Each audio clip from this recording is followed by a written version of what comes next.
putain! Viens ici que je te bute, enculé! Et on donne ça, gueule!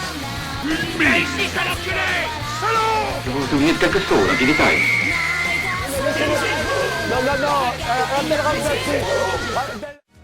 Salut les piou-piou! Salut!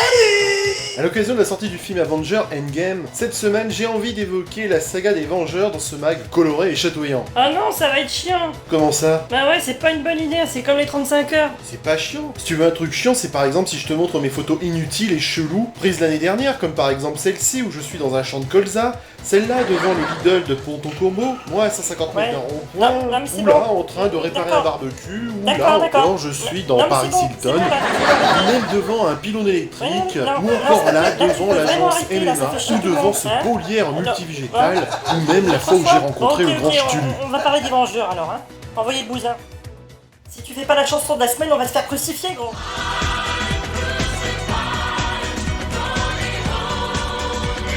Justement, c'est Crucified de Army of Lovers, ça date de 1991. T'es content comme ça? Ouais, ça me va. Sinon, on allait se faire crucifier du cul.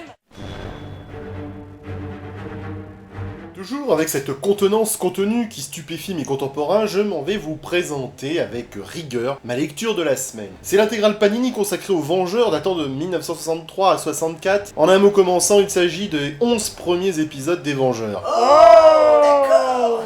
Arrêtez de faire ça tout le temps, c'est pénible. Ouais, c'est pour t'aider, hein. On peut y retrouver le mythique premier épisode datant de 1963, écrit par le dieu Stan Lee et dessiné par Jack Kirby. Les Vengeurs se réunissent pour combattre Loki. On y retrouve bien sûr les membres fondateurs que sont Iron Man, Hulk, le puissant Thor, la Guêpe et Ant-Man. Une aventure que beaucoup de ma génération ont pu lire dans le Strange Special Origins 175 bis de juillet 1984. On y voit aussi l'épisode où les Vengeurs affrontent Namor, associé à Hulk, avant que ce dernier fausse compagnie à tout le monde. Bien entendu, on a l'épisode où Captain America rejoint les Vengeurs après avoir été congelé, et là j'ai pas de blague à la con. C'est dommage! Toute une ribambelle de méchants vient se mesurer aux Vengeurs, dont le baron Zemo ou Kang le maître du temps, sans oublier l'apparition de quelques personnages insolites comme Wonder Man. Moi? Ça marche à la vraie, non?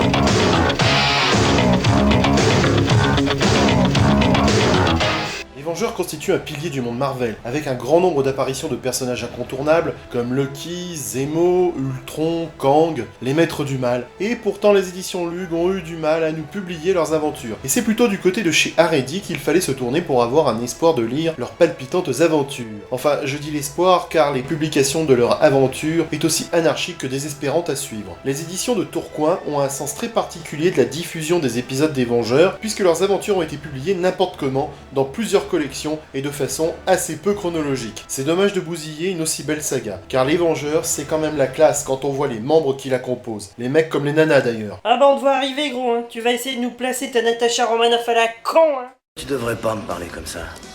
On n'a pas élevé les cochons ensemble.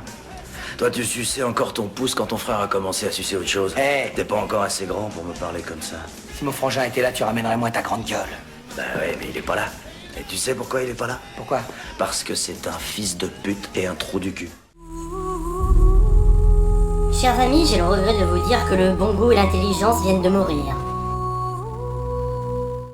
Bien, prenez un cachet les amis parce que vous allez avoir mal au crâne. Je vous explique comment ça s'est passé. On retrouve d'abord les épisodes 11 à 24, puis 26 et 27 dans la collection Vengeurs Comics Pocket entre 1972 et 1976. Jusqu'à là, je suis. Puis on peut lire les épisodes 52, 59 et 62 dans la collection Thor, fils d'Odin en 1979, puis l'épisode 63 et l'épisode 64 dans la collection Namor en 1979. Haredi diffuse ensuite les épisodes 66 à 77 dans la collection Artima Color Marvel Superstar entre 1980 et 1981. J'adore le travail de recherche et de documentation de Bad Zombie. Bah merci. Je disais quoi? Oui, puis alors sans raison, la maison d'édition publie les 12 premiers épisodes, puis le 17 dans la collection Vengeurs Color entre mai 1982 et juin 1983. Et puis hop, on avance dans le temps quand Haredi publie les épisodes 178 à 207 dans la collection Artima Color Marvel Superstar entre février 1982 1982 et juin 1984. Mais histoire de brouiller le lecteur encore plus, on retrouve les Vengeurs dans une nouvelle collection, Haredi Marvel Color, en août 1984, dans laquelle on peut lire les épisodes 110 à 115. Bon là je suis largué. Non, moi ça va. Puis du 119 au 125. L'épisode 126 sera dans une collection constituée d'un seul ouvrage appelé Artima Color Marvel Géant en 1982. Oh, vous arrêtez un peu de faire n'importe quoi là!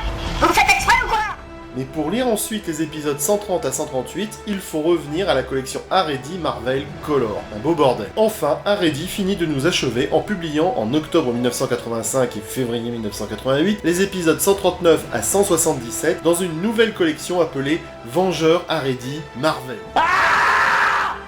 Vraiment, il fallait avoir du courage dans tout ce capharnaüm. J'ai rarement vu une telle ébauche d'énergie chaotique, si ce n'est dans les couilles de ma sœur et tout ce qui marche à pile. Personnellement, j'ai perdu mes albums de la collection Artima Color Marvel Superstar dans l'inondation de ma cave, et c'est bien triste, car ces albums montraient les périodes essentielles de la série, avec Roy Thomas, John Buscema ou John Byrne aux commandes. Je me souviens d'avoir possédé entre autres le numéro 8 des Vengeurs datant d'octobre 1982 appelé Le Mystère de Wundagore. Ce récit tiré de The Avengers 185 à 187 de 1979 était une merveille avec la couverture réalisée par George Pérez et l'intérieur de l'album était dessiné par John Byrne. Il me reste aujourd'hui seulement 2 livres que j'ai pu sauver du sinistre, le numéro 5 et le numéro 7 de la collection Haredi Marvel. Voilà ce que je voulais dire sur les Vengeurs. Et ben c'était aussi passionnant qu'un tuto sur l'ouverture d'un pot de yaourt. Hein. Alors aujourd'hui, on va apprendre à ouvrir un yaourt. Vous allez voir, c'est assez simple. Faites comme ça. Et vous tirez sur la languette comme ça. Voilà. Et là, c'est ouvert. Ouais, c'est ouvert. Voilà, ce tuto est maintenant terminé. Je vous remercie de votre attention et à la prochaine fois.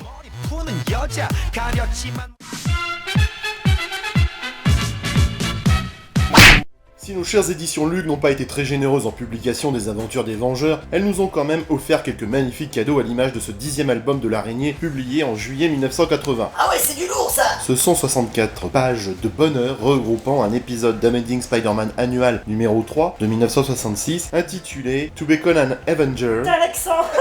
écrit par Stan Lee et dessiné par John Romita. L'araignée veut devenir un Vengeur et en guise d'épreuve d'admission, les Vengeurs lui demandent de capturer Hulk. C'est un épisode très sympa où Spider-Man doit faire face à un cas de conscience. Capturer Hulk pour obtenir son job ou y renoncer, car sa conscience estime que le Dr Banner mérite plus de respect que d'être livré comme une bête aux Vengeurs. La seconde partie de l'album nous montre un duel contre Thanos, des plus spectaculaires, où Spidey est entraîné dans une bataille cosmique aux côtés des Vengeurs, de Warlock, de la Chose et du Captain Marvel. Cet épisode tiré du Marvel 2-in-1 annual numéro 2 de 1977 est magistralement réalisé par Jim Starlin qui nous sert, L'apéro. non pas l'apéro, une bataille épique et fantastique somptueuse est devenue légendaire avec le combat ultime et mortel entre Warlock et Thanos. On l'a désannoncé du cul ce petit bâtard. Ça c'est vraiment du collector et je pense que cet album de l'araignée doit rappeler de nombreux souvenirs à ceux de ma génération.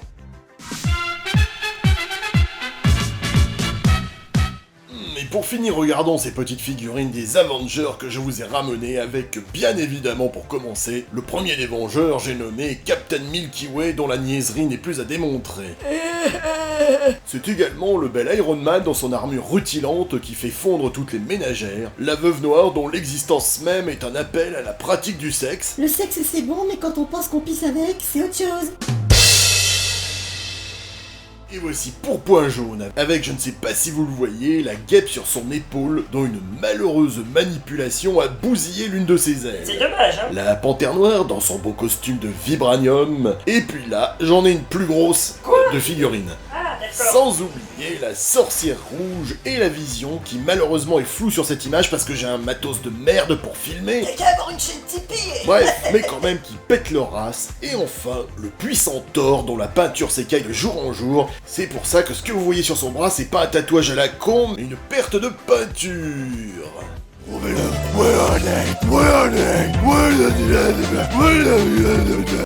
C'est l'heure du jeu à la con. La semaine dernière, il fallait voir que Red Richards a 15 doigts et 3 mains, puisque son pied a été dessiné sous forme de main.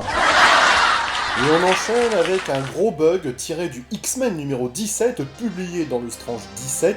Saurez-vous le débusquer? Réponse la semaine prochaine.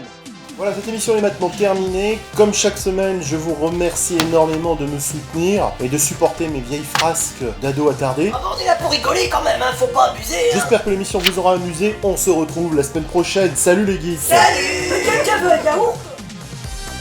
Philippe, je sais où tu te caches. Viens ici que je te bute, enculé.